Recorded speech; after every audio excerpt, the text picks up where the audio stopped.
Welcome to Imagination and Co-Creation, the Midwest Chapter Medical Librarian Association Conference for 2025. Lightning Talks 1, 10/16/25, and will join in session. Slide is a screenshot. Oops, sorry about that. At the bottom of this slide is a screenshot of an example article with the title Dataset of the Impact of Food Insecurity on Health Outcomes in Sub-Saharan Africa. And you can see that it's clearly labeled as a data note in the upper left corner, and then the title itself makes it clear that it's describing a dataset. So we developed a workshop because we wanted to just respond to the fact that researchers really want to, increase their impact and reach of their work. Researchers are highly motivated to really maximize the number of publications generated from their studies, and data articles are relatively straightforward to write, and they support that idea of transparency, reproducibility, and data sharing and reuse. They also work really well with all the various funder and journal requirements to share data. So our workshop has four main learning objectives. First, to introduce the concept and structure of data articles.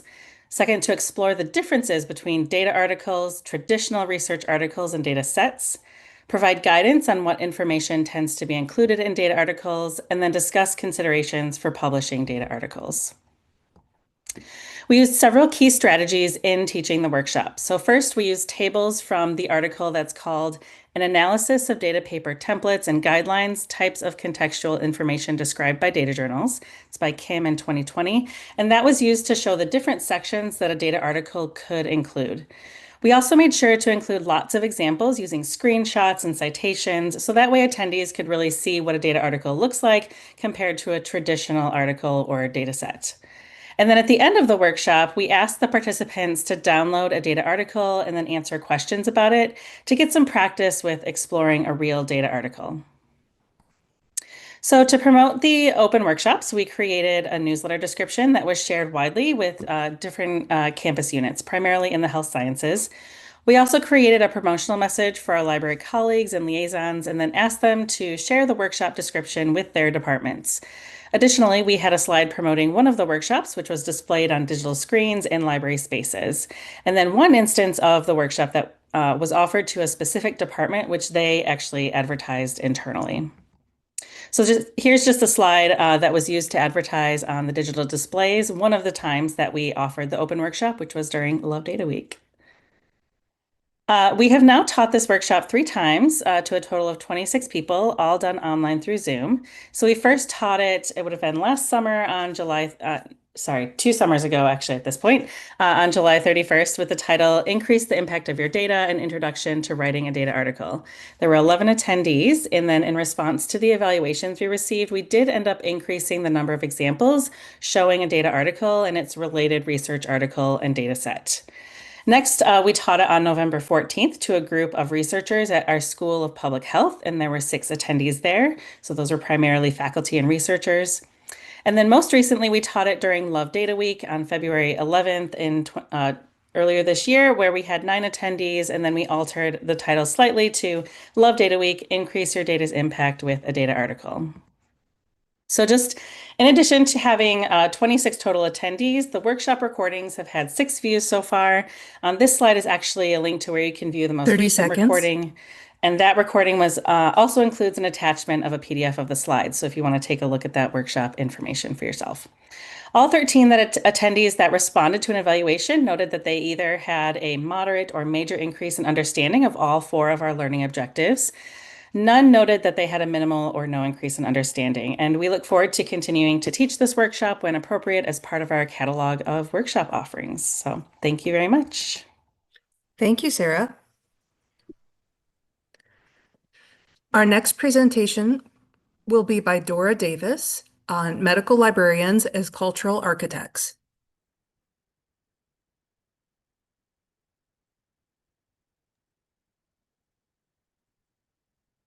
Dora, are you online?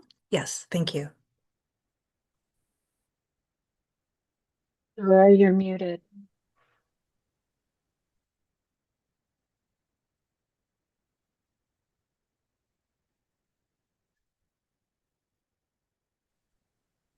So sorry about that. So I am here today to talk about medical librarians as cultural architects. And this all started when a couple of weeks ago, I was talking to one of our physicians in the library, and he said to me, "Wow, you're a one-stop shop." And I kind of did a nervous chuckle at the time, but then that comment just kind of kept replaying in the back of my head. And I thought, you know what? It perfectly captures this dual role that I have at my organization. At my organization, I am the medical librarian as well as the CME coordinator.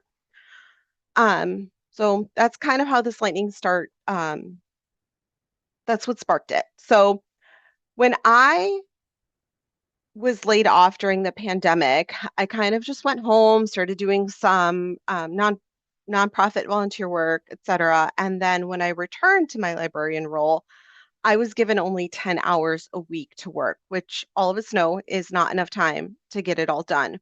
But I knew that I had to find a way to maximize my impact as a librarian. So I started reconnecting with old partners. I spoke up more in meetings, and I really just generally had the thought of I need to say what I want to say and not hold back. And then that led to me being asked to revive our dormant CME program about 2 months before accreditation started. So that was really fun. And I really hesitated. I thought, I don't know if I can do this. And then I thought, this is a perfect way to turn the research that's happening in the library on a daily basis to more meaningful education. So I kind of flipped that mindset in my head. And I thought, what if I could use this to help shape the culture of the organization? So I have two really opportunities came up incredibly fast after I had that mindset shift. And the first was somebody came to the library and they requested DEIA resources. And I know it's a hot topic right now, but this was about a year ago. Um, so this turned into a deep dive with this person. And we looked at policies, we looked at procedures, we determined that we didn't really have anything at our organization. We decided, you know what, we're going to craft a charter together. And so we built this partnership. We pitched it to our chief leadership team. And then we launched a DEIA committee and an internal resource site, all backed by the library, supported by the library, and then supported by CME as well. So curiosity really sparked the change in this example. The next example, again, came really quickly, and we actually just wrapped up all of this education a few weeks ago, so I can actually talk about the results of that. So one of my favorite podcasts is This Podcast Will Kill You. And if you're familiar with that, it blends science, history, and personal stories. It always starts out with a personal story. It's very touching. It gets you into the mood of like, this is why it's important to learn about this topic. And I really love the format. I thought this would be fantastic if we could translate it into real life experiences. Um, so I had that marinating in the back of my head. And then I started realizing that we were getting a surge in sepsis related requests. And I thought, okay, what's going on? Are we having more cases of sepsis, et cetera? And then a little bit later, our sepsis program manager approached me and said, I'd really love some help with research and education planning for our committee. And she told me, I saw this video of a patient who survived sepsis. It was really moving. I think I would like to do something with that. And so we basically took the format of the podcast and we turned it into a two-part education series. She and I worked on doing research to make sure that everything that we were presenting was the latest and greatest. We worked with the sepsis committee and we did a two-part series. The first one, we had our sepsis committee present an interdisciplinary case presentation. So they took a sepsis case, they broke it down. What would they do differently next time? What was the research telling us to do, et cetera. And then our second part was we had a sepsis survivor come to our organization and give us his story along with his wife on how they dealt with sepsis. So that was really exciting. They had a lot of knowledge and a lot of information about the latest sepsis research as well. So as a librarian, I 30 was really happy to seconds. see that. So last, I'm going to leave you with just an idea that we might not all be in education, but we do have a role in fostering curiosity. We can model inquiry, we can create space for reflection, and rather than focusing on tasks, we can build those hubs for creative thinking.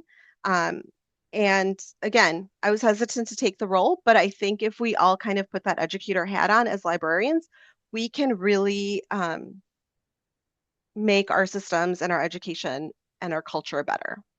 Thank you. Thank you so much, Dora. Our next speaker is Gina Genova, assessing the reach of a systematic review service, insights and challenges.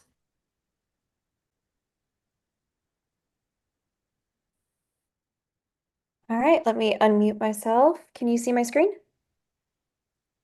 Perfect. Yes. So I am from the University of Louisville, and I'm here to present on a project that I did with one of my colleagues, Alex Glenn.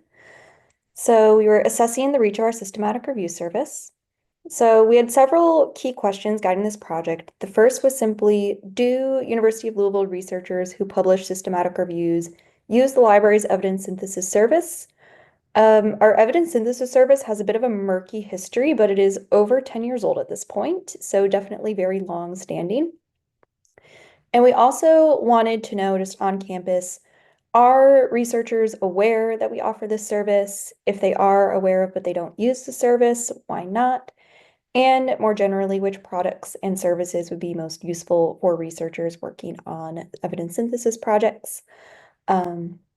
So we had kind of two methods to answer these questions. So for the first one, we searched for systematic reviews. Just the vast majority of our researchers, if they publish anything other than a systematic review, it's because we told them what a scoping review is.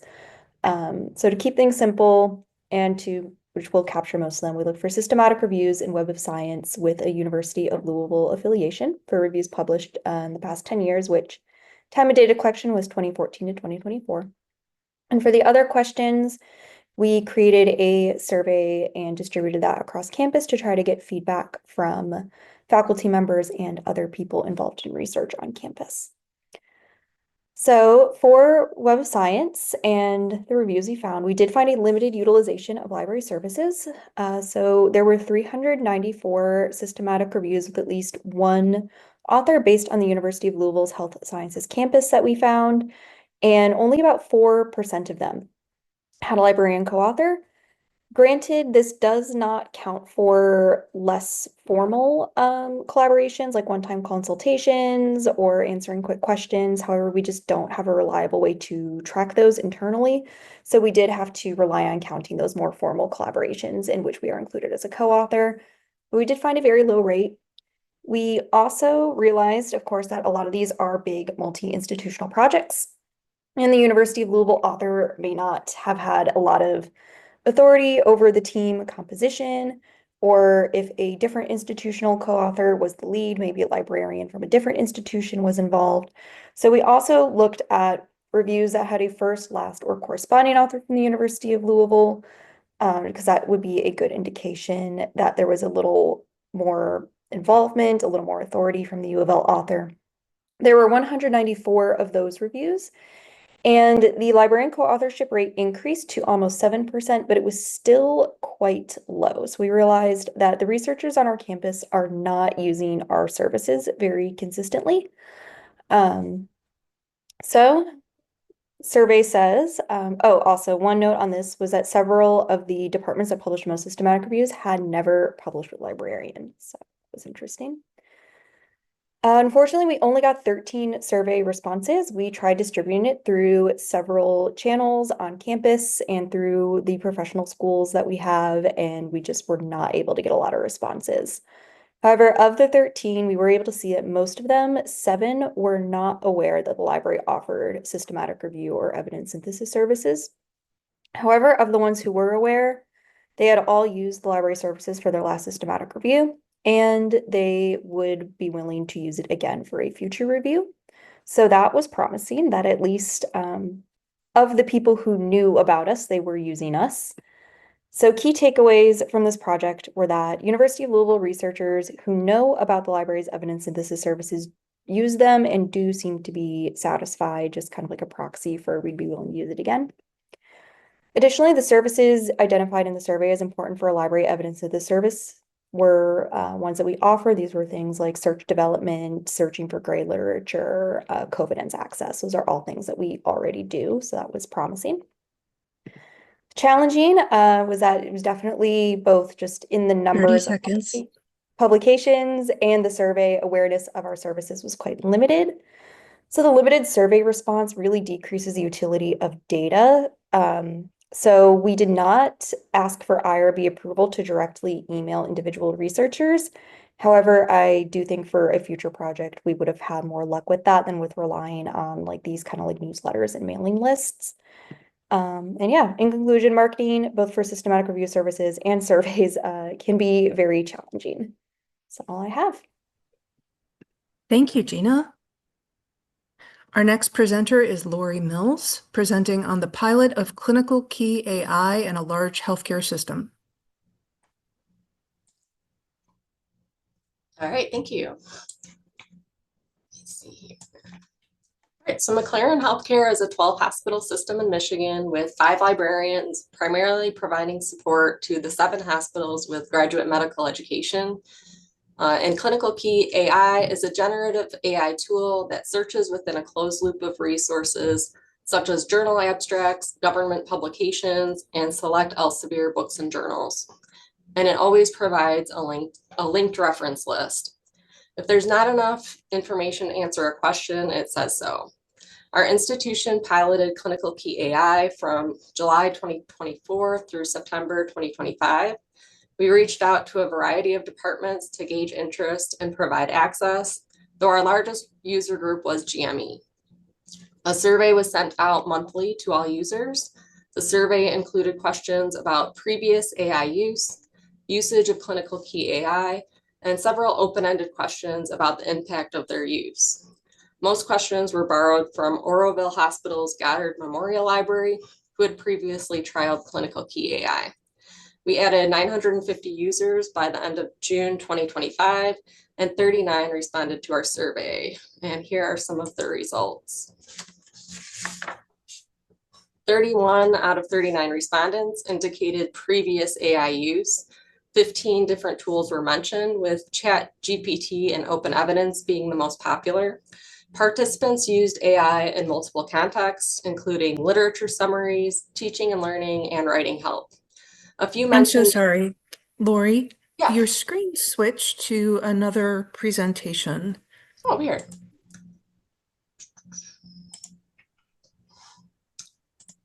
Let's try this. It looks It like looks like someone else there is are sharing. multiple screens being shared, so if people who aren't currently presenting can maybe unshare.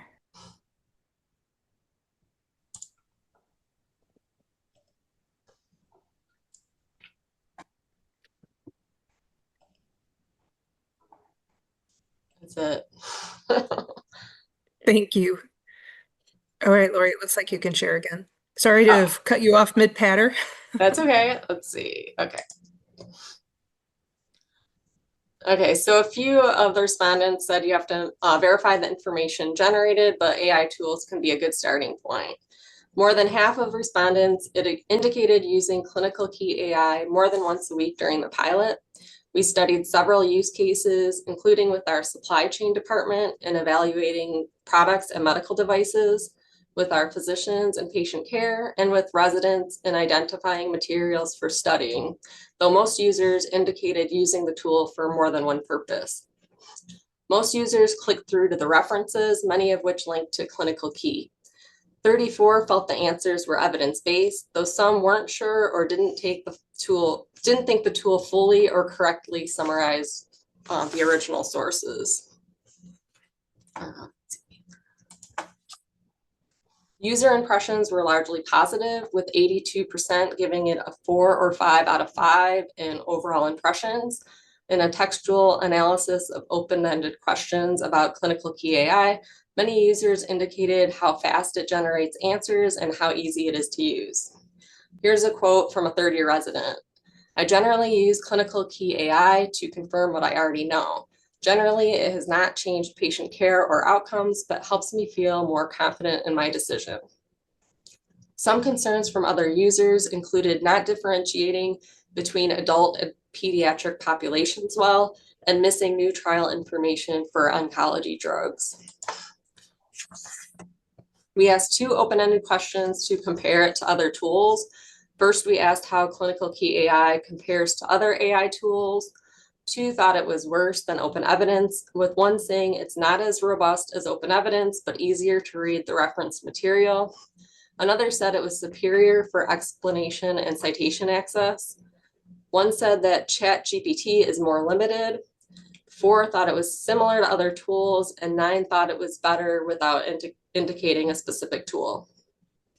A few wanted an app, which Elsevier has since launched.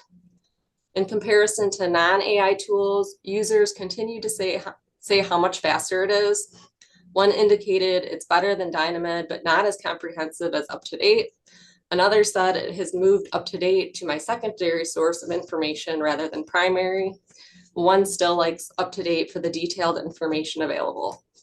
One was concerned that it still does not utilize all available literature to generate its answers. Our institution decided to subscribe to an enterprise license, giving everyone at McLaren access. We look forward to continue gathering feedback and 30 seconds. have been trying to encourage residents and fellows to propose a scholarly activity project to compare clinical key AI to other tools. One of the residents is going to study whether their program is able to use the tool to improve their in-training examination scores. So far, the only study I found that specifically looks at clinical key AI was in the Journal of the American Medical Informatics Association Open, where the authors developed an evaluation tool and applied it to clinical key AI. Thank you, Lori. Yeah, I We just are want at to thank Roger Brudno and Samuel Ora. Thank you so much. Thank you. Our next presenter is Julie McCarroll, presenting on adapting systematic review services to meet researcher and librarian needs.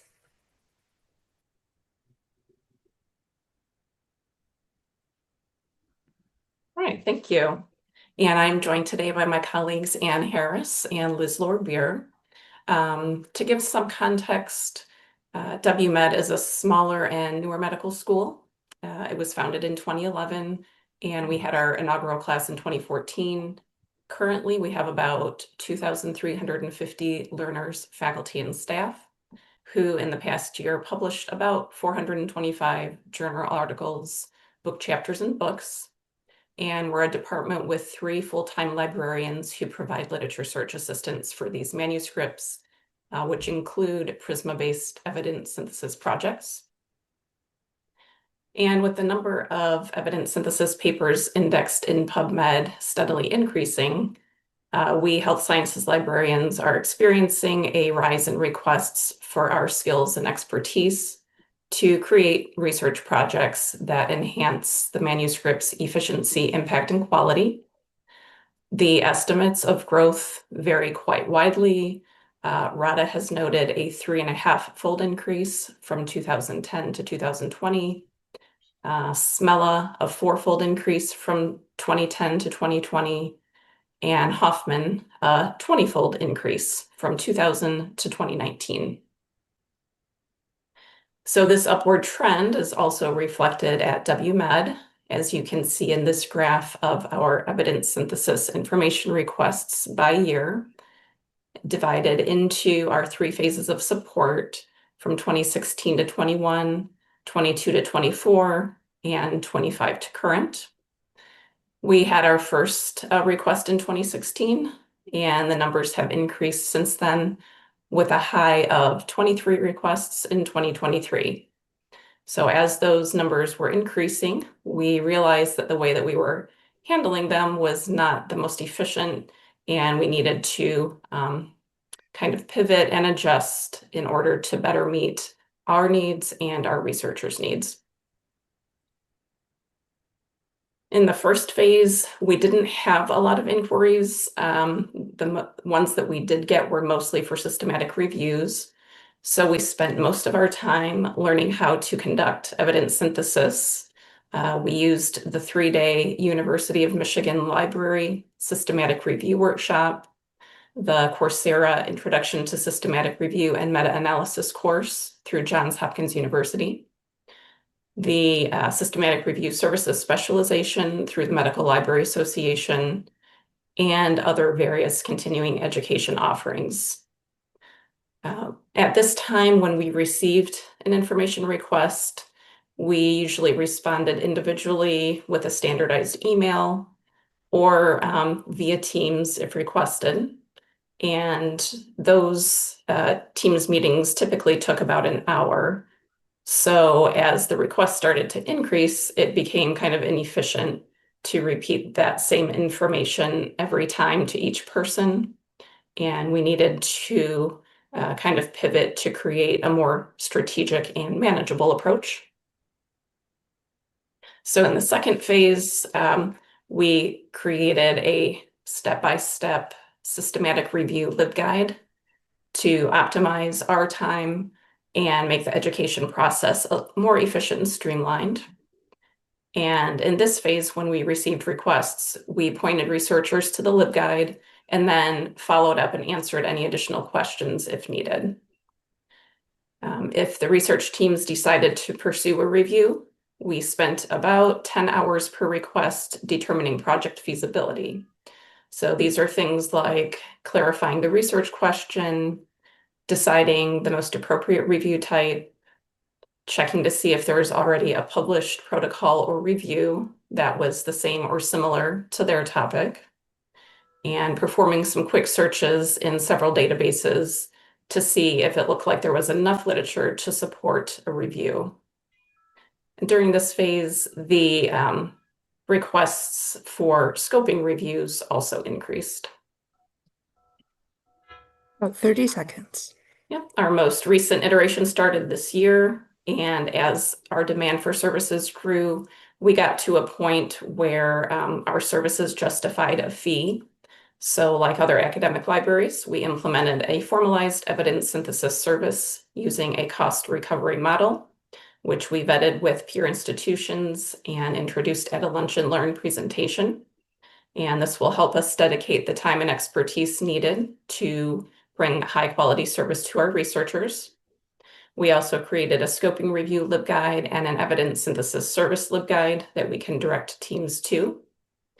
And as I said, it started this year, so it's a work in progress, and hopefully tracking usage will help us assess and manage our capacity and provide balance with our other work priorities. That's So I would time, say Julie. the main lessons we learned were to stay flexible and modify your approach as needed. Thank you. Thanks so much, Julie. Our next presenter is Abigail Gobin, Missing Credit, Recognizing Systematic Review Work in Promotion or Tenure. All right, good morning. And thank you for the time today. I'm here on behalf of myself and Rebecca Rozuski, and this will tie very nicely with Gina's earlier presentation. So this is Missing Credit. So one of the things that Rebecca and I have been paying attention to and that we've noticed has really become an issue as we have progressed through our careers and as we have supported colleagues in their careers is that while we are doing all of these increased systematic reviews, and here I use that as our shorthand for evidence synthesis, there's often variances, significant variances in whether or not librarians get credit and what that looks like. This could be related to annual reviews, where we're tracking search development, teaching and consults, promotion and or tenure, depending on the institution that you're at, where it could be tied to publications or search strategies or both. The guidance that's given to external reviewers, she and I both serve as those, and we've gotten wildly different requests and recommendations and how we're supposed to evaluate evidence. And then looking at it from a professional service perspective, what we see that, systematic reviews do count for establishing or maintaining your AHIP credit. So we went out looking, and this was not a formal research paper. This was us trying to kind of get a sense of what was across the field. And so we looked at 36 institutions where librarians have faculty status or where we knew they did really extensive systematic review work, and also our NNLM libraries, because we know they often are doing additional work. Of those, two out of 36 had systematic reviews mentioned in the library's promotion guidelines, and neither were at our institution. University of Utah mentions novel systematic review as new knowledge creation, and the University of Florida indicated systematic reviews as indicators of distinction and qualified it at the same level as a peer-reviewed article otherwise would be counted. So very small number. So what do we do about this? How do we fix this, and where do we go? And these are our recommendations. Take them and take them back to your institution. We're always happy to talk about it with you further. We think that when you are a co-author, you absolutely should be getting scholarly credit for your reviews. But in addition, in your annual reviews, we want to make sure that we're capturing when you did a search, but a co-authored publication didn't happen, right? I did a 20-hour search and it went nowhere. Or they sat on it for 4 years and then I had to redo another 10 hours. You should get credit for that. And we know there are a couple examples with internal tracking systems. Northwestern University has one, but you should make sure that we know which teams we're working with and how much time we're getting. We also want to make a set of recommendations for promotion and/or tenure. You should get scholarly credit when you are a co-author, and you should make sure that your norms are examined and revised to more explicitly explain how systematic reviews are credited.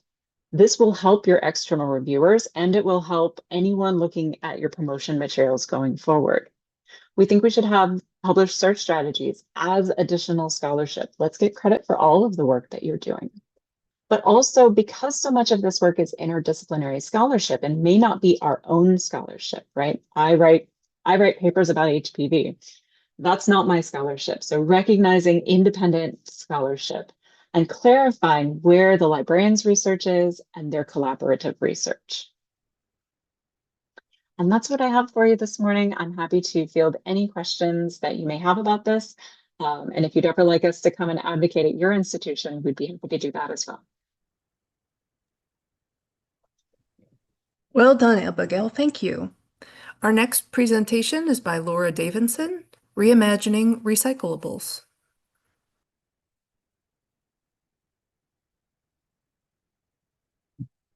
Thanks. Can you see my screen now? Yes. Thank you. Welcome to our lightning talk, Reimagining Recyclables. I'm presenting on behalf of myself and my colleague, Stephanie Henderson. We're both from the University of Kentucky Medical Center Library. We'll share how we've been using recyclable materials to enhance library displays and create a mini golf game for little to no cost. Our overall goal is to make the library a more welcoming place. We encourage everyone to be creative when thinking about recycling. Don't limit yourself to just paper and plastic. We've had success borrowing items from coworkers and family members, as well as finding bargain buy items, which we can use in multiple setups. Seasonal items are a great addition to any display. Because we no longer have much of a physical book collection for the display case, we often focus on seasonal themes and promotion of the library's online workshops and research guides. The ability to easily change out decorations is based on the time of year or upcoming holiday, and it's a huge time-saving advantage. Plus, you can mix and match these items to reuse in multiple displays. This slide shows examples of 3 of our seasonal display case themes: Summer Vacation, Fall Horrors of Research, and August Welcome. The vacation theme display was a fun way to involve our entire library staff. Everyone was asked to share a few of their favorite vacation photos, which were printed on regular copy paper and then easily recycled when it was time to change the display. Several staff also owned some of their vacation treasures, like seashells and the neon pink flamingo lamp. In thinking of fun activities for our library open house last fall, we decided to make our own mini golf course. We used cardboard boxes, poster tubes, and surplus bookends to create it, and borrowed a real golf putter to enhance the experience. We also purchased a few $1 kiddie golf games in order to get plastic putters and golf balls. Based on our experience, here are a few planning tips you might consider. Sketch out your course to help gauge how much space is needed. Google pictures of mini golf courses for inspiration. Borrow more than one real golf putter. Practice the course to make sure it's fun and not frustrating. For example, the ramp at the end may have been too steep. Some general tips and tricks: never underestimate the power of office supplies. Not only are they essential for crafting repurposed items, but they can also be used in actual displays. Office supplies can also help stretch your outreach budget because you can order some specialized items from your regular office supply allocation. For example, acrylic sign holders. Storage closet treasures. Go through your library supply closet for possible materials. You never know what leftover items you might find, from decorations to one-off swag. Collecting items that you can reuse is great, but remember there's a fine line between hoarding and saving to use later. For example, we saved the paper trees we made for our winter display because they all fit nicely into one box and we had the space to store it. We could have just as easily unfolded the trees and put them in the recycle bin. Since incorporating these ideas into our display case, we've heard many positive comments. The small origami white coats are especially popular, and this slide provides the link to a YouTube instructional video if you'd like to give it a try. We've also observed students using the QR codes from the flyers in the display case to register for workshops or to find out more about upcoming events. If you're interested in more information about the examples shown in this presentation, we have included descriptions of each photo in the notes view of this file. Thank you for attending today, and please feel free to contact us with questions. That's all I have. Thank you so much, Laura. That was great. Our next presenters are Jacqueline Freeman and Judy Smith, presenting on a service to assist researchers in finding funding.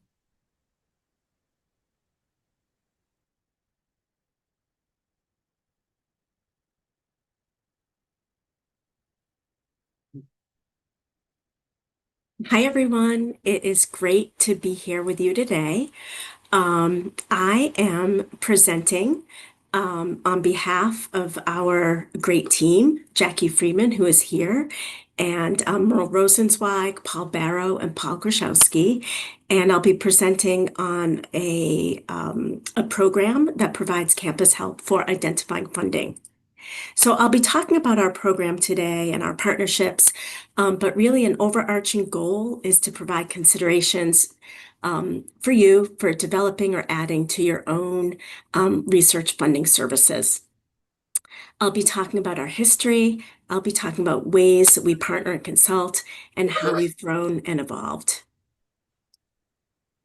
So I'll start out by talking about the history of our program. For many years, we've partnered with our offices of research on campus, the main office of research and the medical school office of research. And the roots of this program are an extension of that ongoing relationship building. So a key theme in our story is really, and what we recommend is continuous relationship building across campus.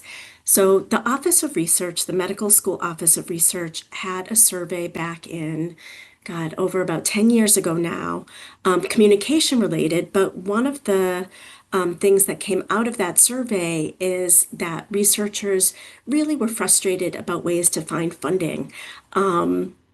They were really daunted. And so the Medical School Office of Research reached out to us for a collaboration. And when I say us, I mean the Taubman Health Sciences Library and other parts of the University of Michigan Library. And they wanted to come up with a solution for helping faculty identify funding. They wanted to collaborate with us, and they really wanted a way to help facilitate that process for faculty. So after a series of discussions, we decided on a resource guide, a research guide, a LibGuide, and a consultation service. So you can see here an image of our guide on the right. And the first thing that I would say about our program, about our services, is the importance of our cross-campus team. That is a real strength. So there are 3 of us from the Taubman Health Sciences Library that are focused on health sciences, but we have an engineering librarian and we have a social sciences librarian. And having the different types of expertise has been really crucial. And we all play a part in putting together and maintaining that resource guide. And the guide has in there internal funding, external funding, and it's really designed to be discipline agnostic. So anyone on campus can go in and find something relevant to them. As part of our program, we also have campus-wide instruction. We do have department instruction also, but we do run a range of campus workshops. And over time, we've been invited to partner on workshops with different units, such as corporate and foundation relations. So I had mentioned the consultation service, and I would say this is a really crucial component of our program. So faculty, staff, and students can go to our site. They can go to a consultation form, and they will hear from a member of our team within 48 hours about when they can meet with us. And we really teach people to fish. We don't conduct the searches for them. But what we do is we help them search for internal and external funding. We talk to them about setting up email alerts. We help them understand tools that they can use to scope the funding landscape. So maybe there aren't opportunities open at the moment, but maybe they want to explore some funders. And because we are such a massive campus, we often are introducing them to pockets of help across campus that can be useful for them across the entire research lifecycle. 30 seconds. So in terms of ways we've grown and evolved, we've had deeper integration across campus. We see that our guide is linked on almost every grants related site at this large campus. We have deeper partnerships with research development staff. We're often asked to partner with them. We've had to have agility in making changes in our guide and adapt in terms of changing our intake form and thinking further about our tutorials. And I'll just leave you with this considerations slide about things to think about that helped us with our service that may help you as you consider growing or developing one. So thank you so much. Thank you so much, Judy. Our next presenter is Karen Hannes, teaching CARE case report guidelines to improve authors' publication success. Okay. I'm Karen Hannes, and I'm the library director at the Advocate Health Midwest Library. I'll be describing a presentation I prepared to teach faculty and learners about using the CARE case report guidelines to improve their chances to have their case reports accepted for publication. Advocate Healthcare, Atrium Health, and Aurora Healthcare came together in 2022 to form Advocate Health, the third largest nonprofit health system in the United States. My library, the Advocate Health Midwest Library, serves teammates in the Wisconsin and Illinois divisions of Advocate Health, which were formerly called Advocate Aurora Health. The two divisions combined have 60 graduate medical education programs with 785 learners in them. Learners find writing case reports to be a worthwhile activity for a number of reasons. It's a way to get experience with scholarly publishing. They usually don't have a research budget associated with them, and they can satisfy research requirements for their programs without needing as much time as other types of research projects. Per our organization's guidelines, faculty mentors should be actively involved in the writing of the case report. I had information that suggested that some of our teammates' case reports were not accepted for publication due to poor quality. And I had the opportunity to submit a suggestion for a topic for our faculty development lecture series, which supports faculty in their roles as educators, researchers, and mentors. So I suggested that we create a presentation to promote the use of the CARE guidelines, which support an increase in the accuracy, transparency, and usefulness of case reports, and thus their quality. The learning objectives were to educate the audience about what the CARE guidelines are and how to find the guidelines, describe the elements to include when writing the parts of a case report as outlined in the CARE checklist, and describe some additional best practices when preparing a case report for publication. The CARE guidelines have been endorsed by multiple medical journals and publishers. The carestatement.org website provides a checklist for authors to follow to help them when writing their manuscript to ensure it serves scientific and educational information purposes. There's a blank space for the author to indicate on which line of their manuscript the element is present, ensuring that they don't skip any necessary elements. Some journals require the CARE checklist to be provided when a case report manuscript is submitted. And I recommend that authors use the checklist when writing a case report, even if the journal doesn't require it to be submitted, so that they make sure that they have all the elements. And as you can see, the order in which the checklist is arranged is the order of the manuscript. It starts with the title, keywords, abstract, and introduction, and moves on to the case presentation and so on. That's the order that a typical case report that you'll read in a journal will be structured. Also note that some of the elements of the checklist have multiple parts. To busy clinicians like residents or fellows and their faculty mentors, this checklist may look overwhelming. So when I was thinking about the lecture and the best way to present the information, I decided to organize the learning activity in the order in which the author would approach the preparation or writing of the manuscript. The first thing they need to do is make sure they have informed consent from the patient. Of course, that's a deal breaker in almost all situations if they don't get informed consent. So it should be the first thing they think about, not the last, despite the fact that it's the last element on the checklist.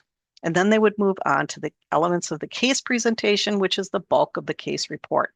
This section includes checklist elements such as patient information, clinical findings, and therapeutic interventions. Once that part is done, there's not that much left. They'll typically write the introduction only after preparing the case presentation, so that's next. The discussion is the section where the author will be able to distinguish the key features of the case and compare and contrast the case with similar cases in the published literature. Then the last few elements are to compose the title, keywords, and abstract. Presenting the information in the order in which the manuscript would be written provided the audience with a step-by-step guide that they could follow when approaching their case report preparation. Positive feedback from audience members and a follow-up invitation to repeat the lecture to a residency program team were indicators that the lecture format was valued. Additional best practices for improving the author's chance for success were featured in the lecture, including a suggestion to pay close attention to the author instructions from the target journal, to send a polished-looking manuscript, and to incorporate peer reviewer suggestions for improvement as best they could. 30 seconds. Thank you for your attention. I'll be happy to share my full lecture slideshow with anyone who's interested. Please feel free to contact me if you'd like it. Thank you so much, Karen. Our next presentation is by Chris Zobin on MyChart Assistance. Okay, and let me just get my PowerPoint here. Can everybody hear me? Yes. Okay, And good. you're not in presentation mode yet. Okay.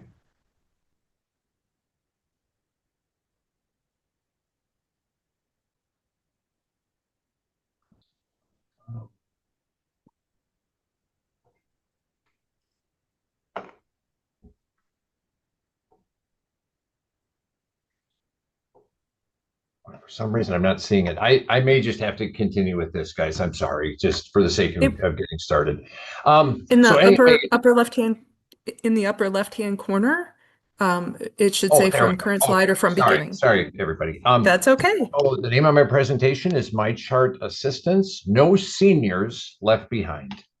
Just a brief introduction. My name is Chris Zobin, and I'm a librarian with Amplify Health System, formerly known as Gunderson Health System in La Crosse, Wisconsin. My main role is to manage the Mooney Library, which is our consumer health library here at Amplify. And we're open to the general public, we're open to staff, but really our main purpose is to serve the needs of patients and their support team, whether they're here for an hour, a day, a week, a month. One of my many duties is that I provide in-person assistance with MyChart. And if you're not familiar, MyChart is a secure online portal that provides patient access with health information. And it just allows people to, hang on. Yeah, it just allows people to send and receive information about their medical records, including lab, immunization, all kinds of things. It's designed to help people actively participate in their healthcare. Lots of things you can do in MyChart: schedule appointments, have messaging, appointments and visits, check your test results, renew your prescriptions, view and pay your bills. Now, while MyChart has made our processes more efficient and beneficial for the vast majority of our patients, and us too, it's unintentionally disenfranchised many seniors who simply are not comfortable with technology, cell phones, computers, which you need to access MyChart. And that involves anything from logging in, two-party authentication, and just the small screens, the keyboards, just the navigation of MyChart. It really can be a problem for many seniors. And many seniors are just feeling like they're left behind, and they think that no one really cares about them and that no one's here to help. And the world is moving very fast. I've noticed it in particular the last few years. It's harder and harder to exist really without these kinds of technologies. And they want to go back to the rotary phone and the carbon paper and the typewriters. And many times, by the time they come to me, they're embarrassed, they're afraid, they have a sense of hopelessness, and occasionally, yeah, they're angry. They're not angry with me, but they're angry just at the world. My concern is that seniors are missing appointments, or that they certainly could. And not only is this catastrophic for them, but it hurts us. It hurts our reputation, and it hurts us financially if we're not having people come in and they're missing appointments. Now, some seniors are lucky. Either they've embraced the technology, or they have children or grandchildren or neighbors who can help them.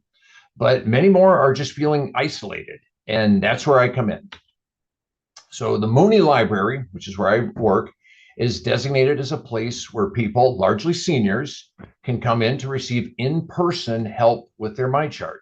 We do have a 24-hour MyChart CSR hotline, and they're good, but they're only available by phone. And if you are already anxious with your phone, try getting help from somebody over the phone, and it's very difficult. They need somebody to work with them in person.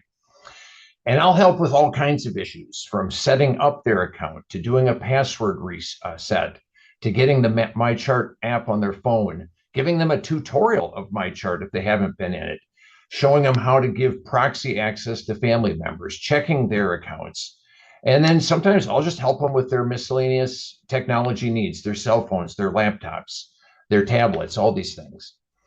And, I find when you work with seniors, don't assume that there's any kind of a comfort level or even a functional level on their part. So for me, it's really important to ask where they're at, find out, stay patient with them, go at their pace, stay at their level. My personal philosophy is help, empower, and encourage. And I can't tell you how many times I've used that quote by Sun Tzu from 500 BC, that keep your friends close and your enemies closer. If you don't like that cell phone of yours, you need to get even more close with it, because that's the only way you're going to overcome your anxiety. So I need to help them with the immediate issue, but it's a teaching moment. Don't just show them how to do it, or show them how to do it. Don't just do it for them. Empower them to fight back a little bit and encourage them to spend even more time. That name of ours, Amplify, it's a portmanteau for empathy amplified. And I feel like I mean that. I really want to help, because in the end, happy seniors are a beautiful thing. Thank you very much. Thank you, Chris. That was a great presentation. Oh, Our next and last presenter of the Morning Lightning Talks is Chelsea Wyman Green. Seize the moment, building library outreach, one opportunity at a time.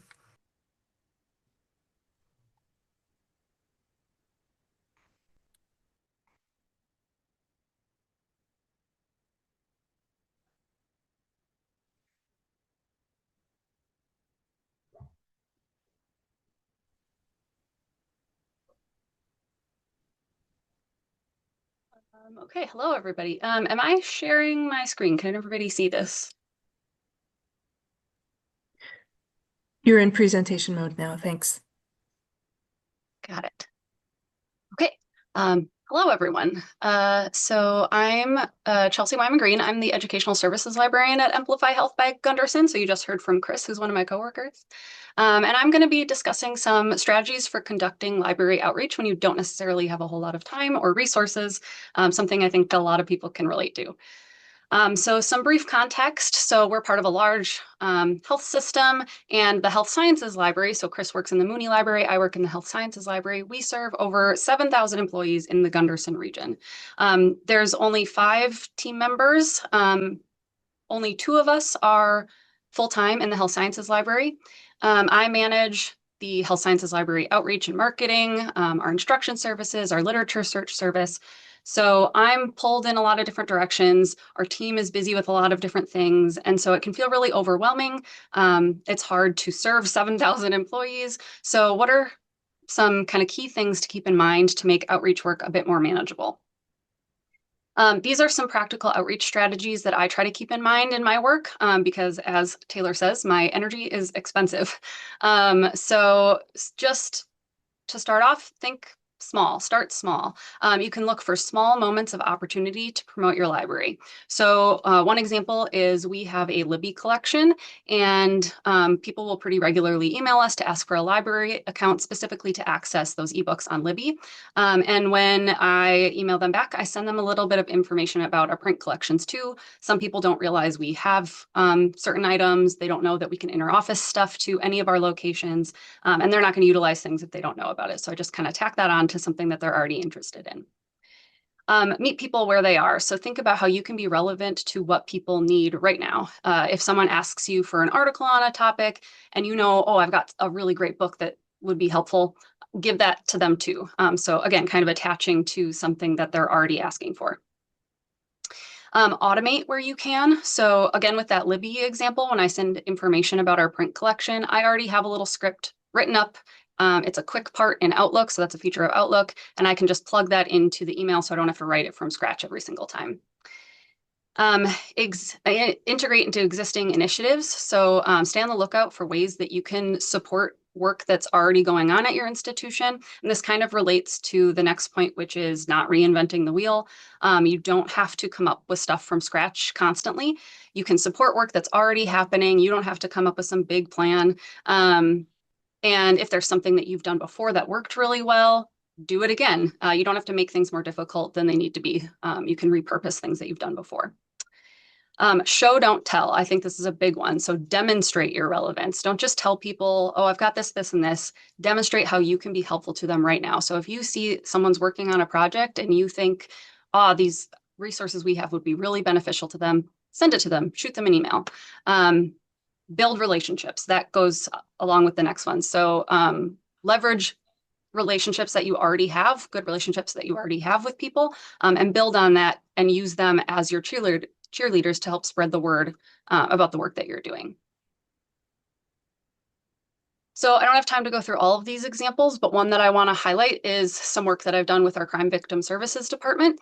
So this is an example of a small moment of opportunity to support existing work.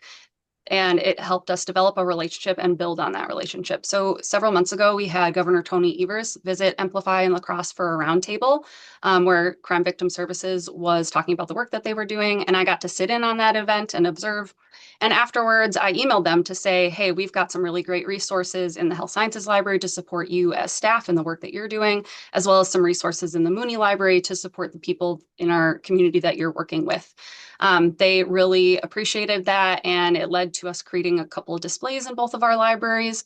They, again, reached out later on to do additional displays for Sexual Assault Awareness Month, and I expanded that at that time to create a virtual display built in LibGuides, which made that those resources accessible to more people in the system. So we built that relationship, leveraged that relationship, and expanded our reach. And then lastly, just a couple other points. Boundaries are 30 important. seconds. So set boundaries with yourself, set boundaries with others. We can't help every single person all of the time. We just don't have the ability to do that. So make sure you're setting boundaries. It'll help you prevent burnout and maintain focus. focus your time on building those meaningful collections. Sometimes it can feel like you're shouting into the void, you're throwing stuff out there and hoping something sticks. But if you're strapped for time, really focus on building those meaningful connections with people. And doing that, creating that point of need support, it's going to build trust and increase the library's relevance in your institutions. Thank you. Thank you, Chelsea. Thank you to all of our presenters today and your presentations. I did see that there were a few questions in the chat, and I want to make sure that we have a moment to get back to them. You have two options. You can either follow up in the chat, or you can raise your hand and talk. We can call on you. The first question that I want to make sure was fully covered was from Stephanie. What is a reasonable number of hours that non-fee-based librarian service should spend on any evidence synthesis, especially if you're not co-authoring or actually running the searches and putting them in something like Covidence? This is a really challenging question for us. If anyone has a method or equation to determine this, we would love to hear more about it.